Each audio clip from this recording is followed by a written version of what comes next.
oga wachezaji hao mpaka wanarudisha mpira nyuma, tunaenda kufungwa sisi wenyewe. Unashindwa kubutoa mpira uende mbele huko, unakuja kuleta Sirio, pole. Umecheza na timu kubwa lakini Esperance Tunis. Ni kweli tunaumia sana sisi kama washabiki. Sisi ndio tunaingia uwanjani. Sisi ndio tunapambana kwa ajili ya timu yetu ikae vizuri, lakini kwa nini? Ni nini kinachotufelisha kila kukicha? Sisi tunafeli kila kukicha. Kwa nini?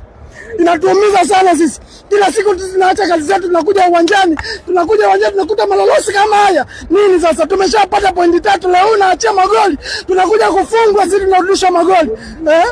Na hii chupu ya golikipa yetu kupata penalti na kupangwa penalti. Ingekuwa hivyo sisi tumakosa hata hiyo penalti hiyo pointi moja. Chama kikaja, Chama ligi mabingwa.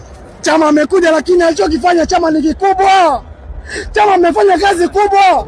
Yaani kule nyuma tu ndio Kanta ametufelisha. Ina maana wale kupata goli la kwanza wale ndio chanzo cha kupata goli la pili.